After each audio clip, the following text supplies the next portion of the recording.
1500 kilometre இருக்கிற மேற்கு தொடர்ச்சி மலை கிட்டத்தட்ட 500 கிலோமீட்டர் தமிழ்நாட்டிலே இருக்கிறது. அரபிக்கடலுக்கு இணையாக மேற்கு தொடர்ச்சி மலை இருக்கிறது. இதை கேட்டதற்குத்தான் என் மீது வழக்கு, இதை கேட்டதற்குத்தான் என் மீது குண்டர் சட்டம். அந்த பக்கம் கேரளா, இந்த பக்கம் தமிழ்நாடு, நடுவுல மலை. இதான் மேற்கு தொடர்ச்சி மலை, நல்லா பாத்துக்கோங்க. இதுதான் மேற்கு தொடர்ச்சி மலை. இந்த பக்கம் கேரளா, இந்த பக்கம் தமிழ்நாடு. இந்த பக்கம் வெட்டப்படாத மலை, இந்த பக்கம் ஏன் வெட்டப்படுது? ஏன்னா ஏன்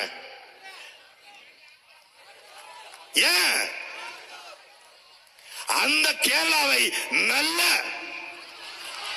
மலையாளிக்கும் மலையாள தகப்பனுக்கும் பிறந்த அந்த மண்ணையும் மக்களையும் உயிராக நேசிக்கிற ஒரு மலையாளி ஆண்டு கொண்டிருக்கிறார்.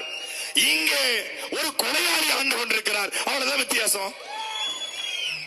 இத நான் எங்க அண்ணன் மொழியில தக்கடியில பேசுறதுக்கு தான் வழக்கு. இப்ப கொஞ்சம் டீசெண்டா பேசியிருக்கேன். கொஞ்சம் மக்கள் மொழியில பேசுறதுக்கு வழக்கு போட்டாங்க.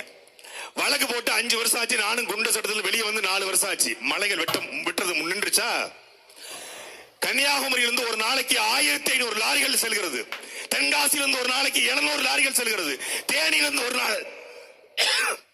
ஒரு நாளைக்கு 800 லாரிகள் செல்கிறது. தர்மபுரியில 1000 லாரிகள். யார் வெட்டுறது? எந்த கல்குவாரிகளுக்கும் இங்கே அனுமதி கிடையாது. 1700 கல்குவாரிகள் தமிழ்நாட்டில் இருக்கிறது. ஒரு கல்குவாரிக்கு கூட அனுமதி கிடையாது. அப்ப எப்படி வெட்டுறான்? டன்னுக்கு 100. ஒரு கல்குவாரியில ஒரு டன் வெட்டுனா டன்னுக்கு 100 ரூபாய். யாருக்கு போகணும்? முத்துவேல் கருணாநிதி ஸ்டாலினுடைய குடும்பத்துக்கு போகணும். டன்னுக்கு 100. இது எப்படா கணக்கு பண்ணுவாங்க எனக்கு பார்த்தா, இவங்க தான் விஞ்ஞான திருடர்களாச்சு. விஞ்ஞான ரீதியாக கணக்கு பண்ணுவாங்க. இப்ப ஒரு கல்குவாரி இருக்குங்க, அவர் ஒரு நாளைக்கு 200 டன் வெட்டிடுறாரு, 100 டன் கணக்காட்டுறாரு. காட்ட முடியாது. ஏன்? இதற்காக தமிழ்நாடு முழுக்க 3000 பேரை பிரைவேட்டா நியமிச்சு இன்ஸ்டாகிராம்ல வீடியோ. என்ன தெரியுமில்ல, உங்களுக்கு 10th படிச்சவரா, +2 படித்தவரா, டிப்ளமோ படித்தவரா, கல்குவாரியை கணக்கு செய்யக்கூடிய உங்களிடம் இது இருக்கிறதா? உங்களுக்கு மாதம் 25,000 சம்பளம். கல்குவாரியில எவ்வளவு டன்னு வெட்டான்னு கணக்கு பண்ணி இவனுக்கு சொல்றதுக்கு 30,000 சம்பளம். இத சாட்டையில போட்டு துண்டு துண்டா உடைச்ச உடனே அந்த ப்ராஜெக்ட் க்ளோஸ். இப்ப என்ன பண்ணிருக்காங்கன்னா,